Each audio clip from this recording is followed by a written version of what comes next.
자, 우리 성도님들 TV 프로그램 중에 나는 자연인이다, 또 정글의 법칙 같은 거 보신 적 있으십니까? 연예인들이 먹을 것도 제대로 없는 곳, 또 잠잘 곳도 없는 곳에 가서 생고생을 하잖아요. 그걸 카메라 앞에서 말하지요. 이게 진짜 사는 것 같다고. 문명을 벗어나니까 자유가 있다 라고 촬영을 하고 나서 촬영 끝나면 호텔에 직행하는 거 아시지요? 호텔 침대에 누워서 역시 문명이 최고다 말하잖아요. 그런데 오늘 본문의 다윗은 호텔도 없고 연출도 없고 카메라도 없는 그런 동굴 속에, 방송 끝나도 돌아갈 곳이 없는 동굴 속에 여전히 갇혀 있는 것입니다. 지금 사울 왕이 3,000명의 군대를 이끌고 자신을 죽이려 오는 상황이에요. 지금 엔게디 광야 동굴 속에 숨어 있습니다. 아무도 몰라주는 고난, 또 아무도 도와주지 않는 절망, 내일을 알 수 없는 불안감 가운데 바로 그 상황 속에서 다윗이 오늘 본문을 기록한 것이에요. 그런데 놀라운 사실이 무엇인가? 다윗이 쓴 그 절망의 노래가 찬양의 노래로 바뀌는 것입니다. 동굴 속에서 시작된 시가 하늘을 향한 찬양으로 끝나는 것이에요. 오늘 금양로 기도회 가운데 혹시 사방이 막혀있는, 탈출구가 없는 것처럼 느껴지는 우리 그런 답답함 속에 계신 우리 성도님들 있지는 않으십니까? 오늘 다윗의 이 고백을 보면서 그 절망의 순간이 찬양으로 바뀌는 은혜가 우리 성도님들에게도 있으시기를 간절히 소망합니다. 자, 오늘 본문의 표제어를 보면 다윗의 믹담시, 인도자를 따라 알다스엣에 맞춘 노래, 다윗이 사울을 피하여 굴에 있던 때에. 자, 믹담이 무엇인가? 두 가지 해석이 있는데 하나는 색이다입니다. 즉 돌에 새겨 영원히 보존할 만한 좋은 말씀이다. 자, 두 번째는 황금이란 뜻이 있어요. 즉 황금처럼 귀한 시이다. 이 두 가지 해석 중에 어떤 것이든지 매우 중요하고 매우 보배로운 오늘 시다라는 것이지요. 자, 그런데 다윗의 믹담시, 인도자를 따라 알다스헷에 맞춘 노래. 자, 알다스헷이 무엇인가? 멸하지 마소서라는 뜻이에요. 지금 다윗이 죽음의 위기 앞에서 주님 나를 멸망시키지 마시고 제발 살려주세요 기도하는 것이에요. 왜 그런가? 다윗이 사울을 피하여 굴에 있던 때에. 오늘 우리 교회 성경 통독 본문이 사무엘상 21장부터 25장인데 그중에 24장의 말씀, 엔게디 동굴에서의 이야기입니다. 오늘 24장 가지고 제가 새벽에 같이 말씀을 나누었는데, 자, 다윗이 왕으로 기름 부음을 받았지만 현실은 도망자입니다. 왕이 될 약속은 받았지만 현실은 쫓기는 인생이에요. 사울이 3,000명의 군사 정예 부대를 이끌고 그를 죽이려 달려오고 있습니다. 자, 그런데 1절 보니까 하나님이여 내게 은혜를 베푸소서, 내게 은혜를 베푸소서, 내 영혼이 죽기로 피하되 주의 날개 그늘 아래에서 이 재앙들이 지나기까지 피하리이다. 자, 여기 내게 은혜 베푸소서가 두 번 반복되어 나오고 있어요. 주님의 은혜가 아니고서는, 주님의 자비가 아니고서는 도저히 살 가망이 없다라는 것입니다. 특별히 주의 날개 그늘 아래라는 표현이 중요하지요. 성경에도 자주 반복되는 표현입니다. 어미새가 폭풍이 몰려오거나 독수리가 습격할 때 새끼를 어미새 날개 그늘 아래 숨기는 모습이에요.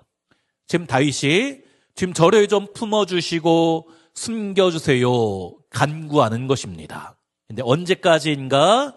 이 재앙들이 지나기까지 피하리이다 말씀하고 있어요. 이 1절 끝에 나오는 재앙이 지날 때까지 라는 것은 다윗이 이 재앙이 너무 힘들지만 끝이 있다라는 것을 확신하고 말하는 것입니다. 영원하지 않다. 내 삶 가운데 폭풍우가 몰려오지만, 너무나 힘든 상황이 있지만 이 힘든 상황은 영원하지 않고 이 재앙이 끝나는 날이 있다. 그때까지 주님 나를 품어주세요. 기도하는 것입니다. 우리 사랑하는 성도님들도 인생 살다 보면 너무 힘든 때가 많이 있으시잖아요. 하지만 우리 인생에 어떠한 폭풍이 있든지 그 폭풍은 반드시 지나가는 줄로 믿습니다. 그때까지 우리는 어떻게 해야 되는가? 주님 나에게 그늘 아래 피하고 있으면 되는 것이에요. 우리는 보통 문제가 생기면 누가 도와줄 수 있는가? 사람을 찾고 또 방법을 찾고 그러다 안 되면 마지막에 주님을 찾기 마련인데 하지만 다윗은 문제 해결하기 전에 먼저 기도로 주님 앞에 나아가고 있는 것입니다. 우리 성도님들에게도 있는 해결되지 않는 문제, 관계의 문제, 또 여러 가지 경제적인 압박, 건강의 문제, 그런 문제가 있다 하면 우리가 먼저 기도로 주님 앞에 나아가야 되는 줄로 믿습니다. 자, 그러면서 2절에 무엇이라 하는가? 우리 2절 함께 읽습니다. 내가 지존하신 하나님께 부르짖으며 곧 나를 위하여 모든 것을 이루시는 하나님께로다. 여기 지존하신 하나님, 가장 높으신 하나님이란 뜻이지요. 다윗이 지금 동굴 속에 가장 낮은 곳에 있지만 가장 높은 곳에 계신 분을 바라보는 것입니다. 이것이 기도예요. 우리가 이렇게 기도로 주님을 찾아야 되는 것이죠. 내 희망, 나의 삶은 절망의 가장 구렁텅이에 있지만 높은 곳에 계신 하나님을 바라보아야지 희망이 생기는 것이에요. 이렇게 기도로 주님을 바라보면 어떻게 되는가? 그 지존하신 하나님이 2절 끝에 나를 위하여 모든 것을 이루시는 하나님으로 내 인생의 주님이 나를 위하여 모든 것을 이루시는 주님으로 찾아와 주시고 도와주신 줄로 믿습니다. 그런데 어떻게 도와주시는가? 우리 3절 말씀 같이요. 그가 하늘에서 보내사 나를 삼키려는 자의 비방에서 나를 구원하실지라. 하나님이 그의 인자와 진리를 보내시리로다. 하나님이 하늘에서 보내주셔서 나를 구원해 주신다. 아직 아무 일도 일어나지 않았지만 확신하는 것이에요. 우리는 아직 응답이 없어도 아직 길이 보이지 않아도 주님이 일하실 것을 확신하며 나를 버리지 않으시는 주님을 신뢰하며 살아가시기를 간절히 소원합니다. 그런데 무엇을 보내주시는가? 우리 주님이 무엇을 보내주시는가? 그 인자와 진리. 인자는 하나님의 언약적인 사랑, 한결같은 사랑입니다. 진리는 무엇인가? 신실하심, 변하지 않는 것. 그것이 진리지요. 이 두 단어는 공통된 점이 있는데 반드시 이루어진다. 우리에게 확신을 주는 것이에요. 하나님의 인자와 진리는 결코 변하지 않기 때문에 우리가 반드시 그 사랑이 전해진다라는 것이에요. 자, 그런데 지금 이 고백을 하고 있는 다윗의 상황이 어떤가? 4절에 내 영혼이 사자들 가운데서 살며 내가 불사르는 자들 중에 누웠으니 그 사람의 아들들 중에라. 그들의 이는 창과 화살이요 그들의 혀는 날카로운 칼 같도다. 자, 그가 지금 사자들 가운데 누워있는 것 같다. 한숨도 잠 제대로 못 자고 불안에 떨고 있는 것이에요. 또 그 적들이 칼과 화살을 들고 쫓아오는데 그들의 혀는 날카로운 칼 같다. 적들의 말소리만 들려도 가슴이 지금 찢어질 것 같습니다. 너무나 절망적인 상황이지요. 하지만 반전이 일어나는데 그것이 5절 말씀. 우리 5절 함께 읽습니다. 하나님이여 주는 하늘 위에 높이 들리시며 주의 영광이 온 세계 위에 높아지기를 원하나이다. 자, 분위기가 갑자기 뒤집어지는 것이에요. 4절까지는 비참했는데 5절에서 찬양으로 바뀌는 것입니다. 자, 왜 그런가? 환경은 변하지 않았지만 그대로지만 다윗의 시선이 사자, 우리 수많은 적을 바라보다가 그의 시선이 하나님으로 바뀌었기 때문입니다. 상황에 집중하면 절망뿐이지만 하나님의 영광에 집중하면 찬양이 나오는 것이에요. 지금 다윗이 여전히 동굴 속에 갇혀 있지만 그 시선이 하늘을 바라보는 것입니다. 우리 사랑하는 성도님들은 우리 시선이 어디 있으십니까? 어떤 상황에도 주님 바라보며 절망적인 그 사람을 바라보지 말고 그 환경 바라보지 말고 주님 바라보며 이런 찬양의 결단을 해야 되는 줄로 믿습니다. 자, 그렇게 기도하니까 어떻게 되는가? 6절에 그들이 내 걸음을 막으려고 그물을 준비하였으니 내 영혼이 억울하도다. 그들이 내 앞에 웅덩이를 팠으나 자기들이 그 중에 빠졌도다. 사울이 다윗을 잡으려고 판 함정에 사울 자신이 빠지게 되는 것이에요. 자, 실제 엔게디 동굴에서 사울이 다윗을 잡으러 돌아다니다가 다윗 앞에서 용변을 보게 되었지요. 다윗이 그를 죽이려 하다가 옷자락만 잘라냈잖아요. 악인의 꾀는 결국 자기 자신에게 돌아가는 것입니다. 우리가 믿는 하나님 어떤 분이십니까? 이런 역전의 하나님인 줄로 믿습니다. 성경에 이런 패턴이 반복됩니다.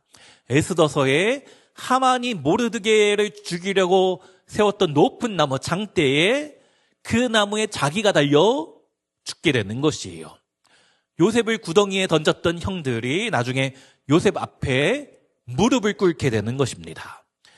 오늘 본문의 다윗도 마찬가지. 다윗을 죽이려고 했던 그 웅덩이에 사울이 스스로 빠지게 되는 것입니다. 우리 삶도 마찬가지예요. 내 삶 가운데 이런 역전의 은혜가 있으시기를 간절히 소망합니다. 그 하나님을 믿으니까 찬양이 나오는 것이지요. 그것이 7절 말씀. 우리 7절 같이 읽습니다. 내 하나님이여 내 마음이 확정되었고 내 마음이 확정되었사오니 내가 노래하고 내가 찬송하리이다. 여기 확정되다라는 것은 단단히 고정되다. 이제 더 이상 흔들리지 않는다라는 뜻입니다. 그것은 감정을 뜻하는 것이 아니고 의지적인 결단이에요. 다윗이 지금 기분이 좋아서 찬양하는 것이 아닙니다. 기분과 상관없이 나의 상황과 상관없이 의지적으로 찬양하기로 결단하는 것이에요. 사실 도저히 찬양할 만한 상황은 아니지만 주님 바라보면서 찬양하는 것입니다. 자, 그런데 8절에 특별한 표현이 나오는데 내 영광아 깨울지어다 비파야 수금아 깨울지어다 내가 새벽을 깨우리로다. 자, 보통은 새벽이 나를 깨웁니다. 새벽이 오면 내가 일어나겠다라고 표현하는데 다윗은 내가 새벽을 깨우겠다 선포하는 것이에요. 내가 새벽이 올 때까지 기다리지 않고 내가 새벽을 먼저 깨우겠다. 무엇으로요? 믿음으로, 기도로 깨우는 것입니다. 이렇게 찬양으로 주님 앞에 먼저 나아가겠다 고백하는 것이지요. 그러면 상황이 좋아지는 것입니다. 자, 상황이 좋아져서 찬양하는 것이 아니라 찬양하면 하나님이 나의 상황을, 나의 환경을 바꾸어 주시는 것이에요. 우리 성도님들도 환경이 좋아지기를 기다리시면 안 됩니다. 나의 감정이 변하기를, 감정이 좋아지기를 기다리는 것이 아니에요. 먼저 주님 앞에 결단하면 주 앞에 나아가겠다, 찬양하겠다 결단하면 이 결단이 먼저는 하나님을 기쁘시게 하고 우리 삶도 변화시키는 줄로 믿습니다. 자, 이렇게 다윗이 기도했더니 그 기도가 확장이 되는데 처음에는 자기 자신만을 위해서 기도하다가 기도를 하면 할수록 기도의 지경이 넓어지는 것이에요. 9절과 10절. 주여 내가 만민 중에서 주께 감사하며 문나라 중에서 주를 찬송하리이다. 무릇 주의 인자는 커서 하늘에 미치고 주의 진리는 궁창에 이르나이다. 내가 나를 위해서 기도하다가 이제는 문나라 가운데 하나님의 이름이 높아지기를 그렇게 기도의 영역이 넓어지는 것이에요. 그런데 여기 10절에 보니까 인자와 진리가 또 나왔습니다. 아까 3절에서도 나왔잖아요. 3절에서는 인자와 진리를 주님이 보내시리로다 기도했는데 10절에서는 무릇 주의 인자는 커서 하늘에 미치고 주의 진리는 궁창에 이르나이다. 자, 3절의 기도가 이제 10절에는 찬양으로 바뀌는 것이에요. 다윗의 기도가 찬양으로 바뀌게 되었다. 우리가 너무나 힘든 문제, 괴로운 문제 가지고 주님 앞에 기도하면, 기도를 깊이 하다 보면 상황은 변한 게 없지만 기도 가운데 찬양이 나오게 됩니다. 사실 그때까지 기도해야 되는 거예요. 찬양이 나올 때까지.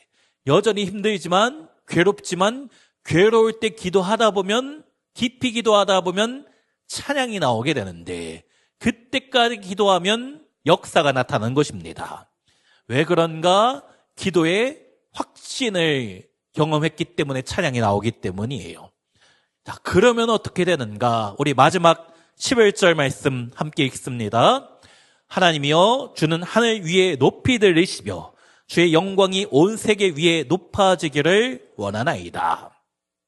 지금 동굴 속에서 시작된 한 사람 다윗의 기도가, 숨죽이며 기도했던 기도가 이제는 온 세계와 만민을 향한 찬양으로 확장된 것입니다.